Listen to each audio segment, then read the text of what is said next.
Om Shanti. Good morning. आज बाबा की 18 सितंबर 2020 के महावाक्य हैं।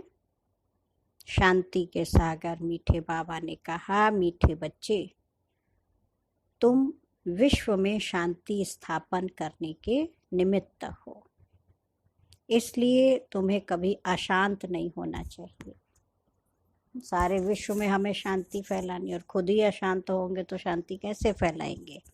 इसलिए बाबा ने कहा तुम बच्चों को कभी अशांत नहीं होना चाहिए। प्रश्न है, बाप किन बच्चों को फरमान बरदार बच्चे कहते? उत्तर है, बाप का जो मुख्य फरमान है कि बच्चे अमृत वेले सवेरे उठकर बाप को याद करो, है ना। शुरुआत ही सुबह से होती है, अमृत वेला से। तो उस समय उठना है, प्यार से बाबा को याद करना है। इस मुख्य फरमान को पालन करते हैं, सवेरे सवेरे स्नान आदि कर फ्रेश हो मुकर्रर टाइम पर याद की यात्रा में रहते हैं। बाबा उन्हें सपूत व फरमान बरदार कहते हैं, और वही जाकर राजा बनेंगे। कपूत बच्चे तो झाड़ू लगाएंगे, सपूत होंगे तो राजा बनेंगे, और कपूत होंगे तो झाड़ू लगाएंगे। ओम शांति। इसका अर्थ तो बच्चों को समझाया है। ओम अर्थात मैं आत्मा हूँ, ऐसे सब कहते हैं। जीव आत्मा है जरूर, और सब आत्माओं का एक बाप है। शरीरों के बाप अलग अलग होते हैं, ये भी बच्चों की बुद्धि में है। हद के बाप से हद का, और बेहद के बाप से बेहद का वर्षा मिलता है। अब इस समय मनुष्य चाहते हैं विश्व में शांति हो। अगर चित्रों पर समझाया जाए तो शांति के लिए कलयुग अंत सतयुग आदि के संगम पर ले आना चाहिए। संगम युग का चित्र है ना, तो ये है सतयुग, नई दुनिया। उनमें एक धर्म होता तो पवित्रता सुख शांति रहती। उनको कहा ही जाता है हेवन, ये तो सब मानेंगे। नई दुनिया में सुख है, दुख हो नहीं सकता। नई दुनिया में कभी दुख नहीं हो सकता, ये निश्चित है, क्योंकि बाबा ने ये अच्छी सुख की दुनिया बनाई।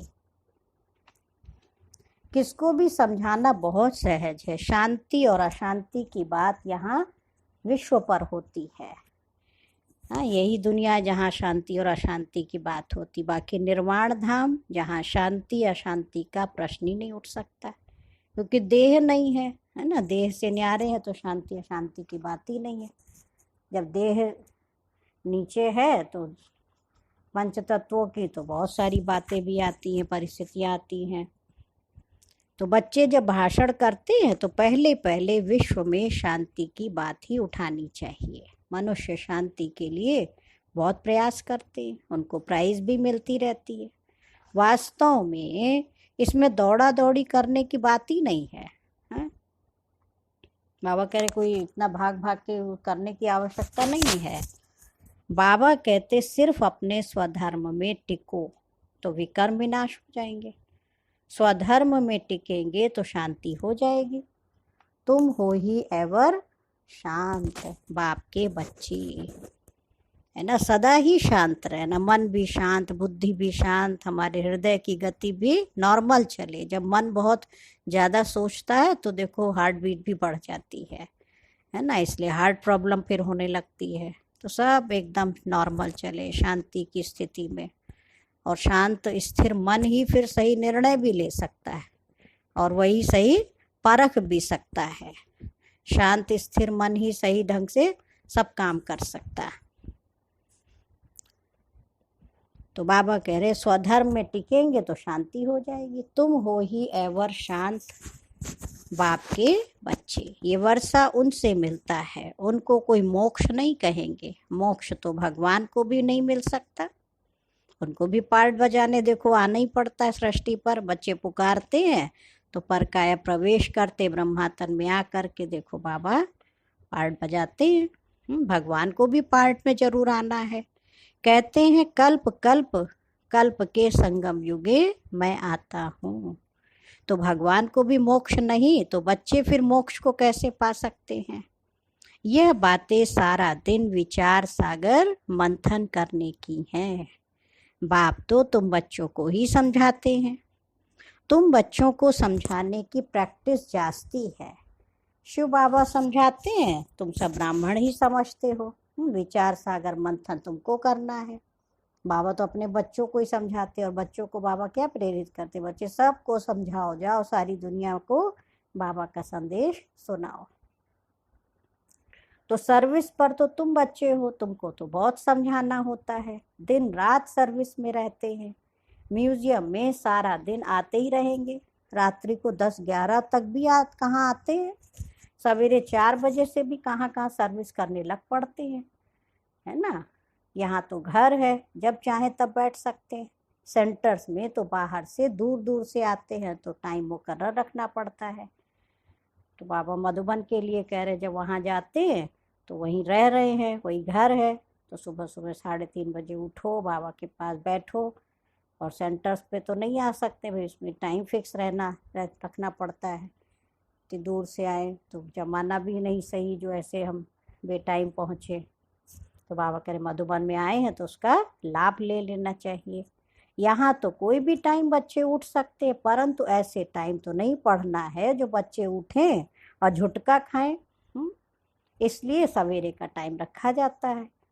हाँ, ऐसे तो जब भी मन हो 2 बजे उठो, 3 बजे उठो, बाबा को याद करो। लेकिन मधुबन में भी टाइम रखा है ताकि सुबह सुबह उठ के फ्रेश होके बैठे अच्छे से। और नींद आ रही है, बैठे हुए हैं, हाँ, झुटका खाना वाना, नींद आती है, तो फिर उठना ना उठना तो बराबर हो गया। तो सुबह का टाइम रखते, जो स्नान आदि कर फ्रेश हो जाएं, फिर टाइम पर आए ना। फिर भी टाइम पर बच्चे आते नहीं, देखो बाबा क्या शिकायत कर रहे हैं। हाँ, रखा जाता है टाइम पर आए बच्चे सुबह सुबह, तो फिर आते नहीं है, तो उनको फरमान बरदार नहीं कह सकते हैं। लौकिक बाप को भी सपूत और कपूत बच्चे होते हैं ना, तो बाबा कह रहे यहाँ भी ऐसे ही है। बेहद के बाप को भी हो ऐसे ही बच्चे हैं। सपूत जाकर राजा बनेंगे और कपूत क्या करेंगे, बाबा ने कहा झाड़ू लगाएंगे सतयुग में। हाँ, नहीं पढ़ाई पढ़ रहे, नहीं योग लगाते तो कुछ तो करेंगे। और बाबा को छोड़ भी नहीं रहे, कहना भी नहीं मानते, तो क्या होगा। मालूम तो सब पड़ जाता है। कृष्ण जन्माष्टमी पर भी समझाया है, कृष्ण का जन्म जब होता है तब तो स्वर्ग है ना, एक ही राज्य होता है। विश्व में शांति है, स्वर्ग में बहुत थोड़े मनुष्य होंगे। वो है ही नई दुनिया, वहाँ अशांति हो नहीं सकती। शांति तब है जब एक धर्म है। जो धर्म बाप स्थापन करते हैं, बाद में जब और धर्म आते हैं तो अशांति होती है। वहाँ है ही शांति। 16 कला संपूर्ण है ना। चंद्रमा भी जब संपूर्ण होता है तो कितना शोभता है, उनको फुल मून कहा जाता है। त्रेता में 3/4 कहेंगे, है ना, 3 हिस्सा सुख है, खंडित हो गया ना, 2 कला कम हो गई। संपूर्ण शांति सतयुग में होती है। 25% पुरानी सृष्टि होगी तो कुछ ना कुछ खिटखिट होगी। 2 कला कम होने से शोभा कम हो गई, थोड़ा तो कमी आई जाती है। कहाँ सतयुग का एकदम नंबर 1, हाँ, सुख।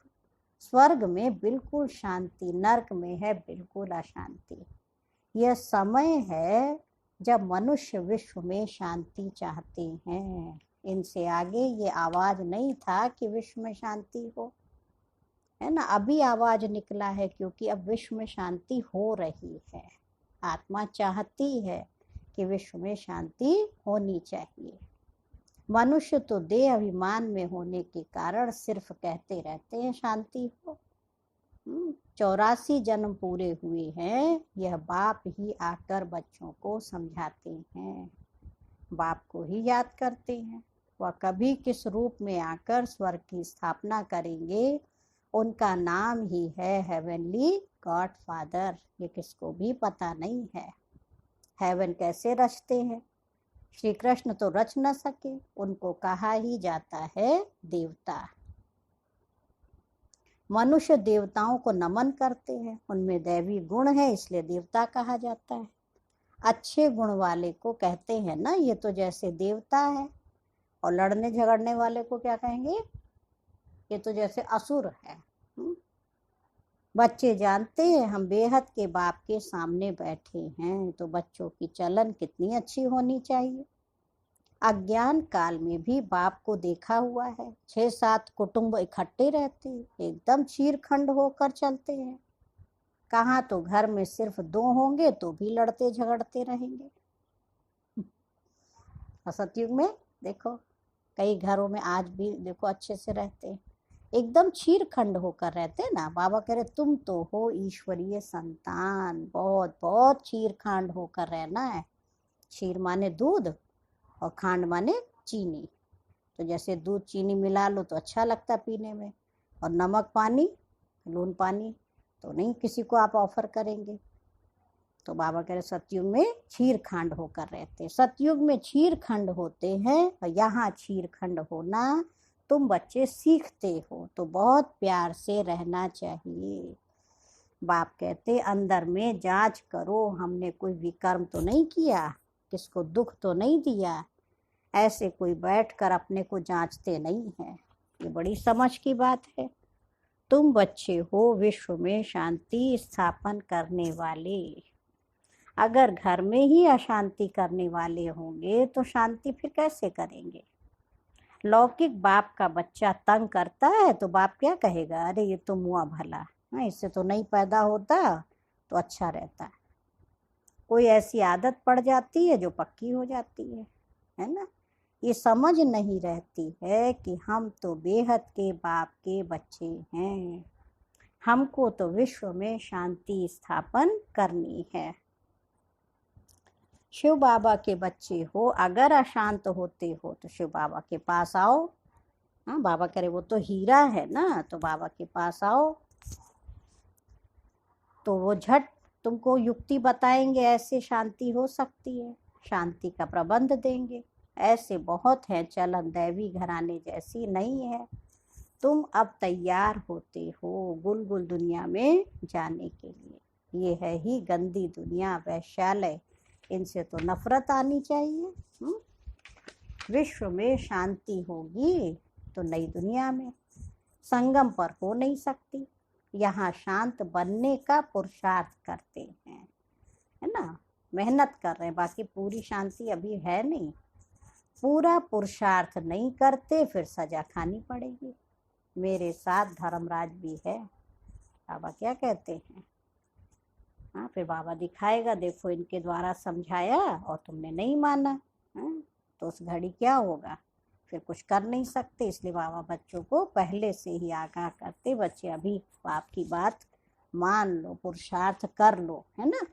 जब हिसाब किताब चुक होने का समय आएगा ना तो खूब मार खाएंगे। कर्म का भोग जरूर है, बीमार होते हैं वो भी कर्म भोग है, बाप के ऊपर तो कोई नहीं है। समझाते हैं बच्चे गुलगुल बनो तो ऊंच पद पाएंगे, नहीं तो कोई फायदा नहीं। भगवान बाप जिसको आधा कल्प याद किया उनसे वर्षा नहीं लिया तो बच्चे किस काम के। परंतु नामानुसार यह भी होना जरूर है, तो समझाने की युक्तियां बहुत हैं। विश्व में शांति तो सतयुग में थी, जहाँ लक्ष्मी नारायण का राज्य था। लड़ाई भी जरूर लगेगी क्योंकि अशांति है ना। कृष्ण फिर आएगा सतयुग में, कहते हैं कलयुग में देवताओं का परछाया भी नहीं पड़ सकता। यह बातें तुम बच्चे ही अब सुन रहे हो। तुम जानते हो शिव बाबा हमको पढ़ाते हैं, धारणा करनी है, सारी आयु लग जाती है। कहते हैं ना सारी आयु समझाया है फिर भी समझते नहीं है। बेहद का बाबा कहते पहले पहले मुख्य चीज तो समझाओ, ज्ञान अलग है और भक्ति अलग चीज है। आधा कल्प है दिन, आधा कल्प है रात। शास्त्रों में कल्प की आयु ही उल्टी लिख दी है, तो आधा आधा भी हो नहीं सकता। तुम्हारे में कोई शास्त्र आदि पढ़े हुए नहीं है तो अच्छा है, हाँ, क्योंकि पढ़े हुए होंगे तो संशय उठाएंगे, प्रश्न पूछते रहेंगे। वास्तव में जब वानप्रस्थ अवस्था होती है तब भगवान को याद करते हैं, कोई ना कोई की मत से। फिर जैसे गुरु सिखलाएंगे भक्ति भी सिखलाते हैं, ऐसे कोई नहीं जो भक्ति ना सिखलाए। उनमें भक्ति की ताकत है, तब तो इतने फॉलोअर्स बनते हैं। फॉलोअर्स को भक्त पुजारी कहेंगे। वहाँ सब हैं पुजारी, वहाँ पुजारी कोई होता नहीं। बाबा करे यहाँ सब पुजारी हैं, कोई किसी की पूजा करते, कोई किसी की करते, और सतयुग में कोई पुजारी नहीं होगा। और भगवान कभी पुजारी नहीं बनता है। अनेक पॉइंट समझाई जाती हैं, धीरे धीरे तुम बच्चों में भी समझाने की ताकत आती जाएगी। अभी तुम बतलाते हो कृष्ण आ रहा है, सतयुग में जरूर कृष्ण होगा, नहीं तो वर्ल्ड की हिस्ट्री ज्योग्राफी कैसे रिपीट होगी। सिर्फ एक कृष्ण तो नहीं होगा, यथा राजा रानी तथा प्रजा होगी ना। इनमें भी समझ की बात है। तुम बच्चे समझते हो हम तो बाप के बच्चे हैं, बाप वर्षा देने आए हैं। स्वर्ग में तो सभी नहीं आएंगे, न त्रेता में सब आ सकते हैं। झाड़ आहिस्ते आहिस्ते वृद्धि को पाता रहता है। मनुष्य सृष्टि रूपी झाड़ है, वहाँ आत्माओं का झाड़। यहाँ ब्रह्मा द्वारा स्थापना, फिर शंकर द्वारा विनाश, फिर पालना। अक्षर भी ये कायदे से बोलने चाहिए, है ना। बच्चों की बुद्धि में ये नशा है, सृष्टि का चक्र कैसे चलता है, रचना कैसे होती है। अब नई छोटी रचना है ना, ये जैसे बाजोली है, पहले शूद्र है अनेक, फिर बाप आकर रचना रचते हैं। बाजोली माना जैसे बच्चे नहीं कलाबाजी खेलते हैं तो सिर और चोटी मिल जाता है, फिर पलट जाते हैं, है ना। तो पैर और चोटी मिले और फिर पलटी मारते हैं। तो ऐसी बाबा कहते अभी कहाँ एकदम ऊंची ब्राह्मण चोटी और नीचे शूद्र बन गए। तो पहले चोटी ब्राह्मण, फिर देवता, फिर क्षत्रिय, फिर वैश्य, फिर शूद्र, फिर ब्राह्मण बनते। देखो अभी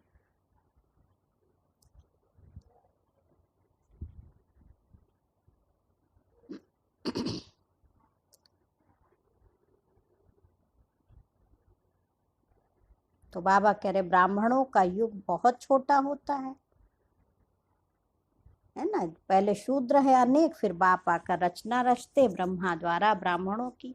ब्राह्मण हो जाते हैं चोटी, चोटी और पैर आपस में मिलते हैं तो पहले ब्राह्मण चाहिए। ब्राह्मणों का युग बहुत छोटा होता है, पीछे है देवताएं। ये वर्णों वाला चित्र भी काम का है, ये चित्र समझाने में बहुत इजी है। वैरायटी मनुष्यों का वैरायटी रूप है, समझाने में कितना मजा आता है। बाबा कह रहे समझाएं तो कितना मजा आए बच्चों को।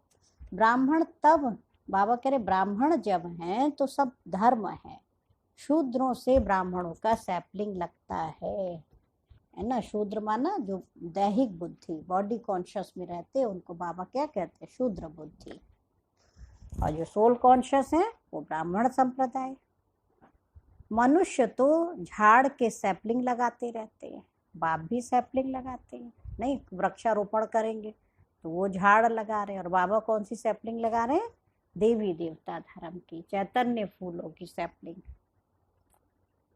तो बाप भी सैपलिंग लगाते हैं, कलम लगाते हैं, जहाँ विश्व में शांति हो। अच्छा मीठे मीठे सिक्के लधे बच्चों प्रति माता पिता बाप दादा का याद प्यार और गुड मॉर्निंग। रूहानी बाप की रूहानी बच्चों को नमस्ते। हम रूहानी बच्चों की रूहानी माता पिता बाप दादा को याद प्यार नमस्ते और गुड मॉर्निंग। शुक्रिया बाबा, शुक्रिया, बेहद दिल से मीठे बाबा का शुक्रिया। अभी सुनेंगे धारणा के लिए मुख्य सार। बाबा ने कहा सदा स्मृति रखनी है कि हम हैं ईश्वरीय संतान, हमें चीरखंड होकर रहना है, किसी को भी दुख नहीं देना है। सेकंड पॉइंट है अंदर में अपनी जांच करनी है कि हमसे कोई विकर्म तो नहीं होता है, अशांत होने तथा अशांति फैलाने की आदत तो नहीं है। आज का वरदान है, एक बाप दूसरा ना कोई, इस स्मृति से बंधन मुक्त योग युक्त भव। बाबा ने कहा अब घर जाने का समय है, इसलिए बंधन मुक्त और योग युक्त बनो। बंधन मुक्त अर्थात लूज ड्रेस टाइट नहीं, है ना। ऑर्डर मिला और सेकंड में गया। भाई कपड़ा अगर टाइट होगा तो उतारना भी मुश्किल होगा।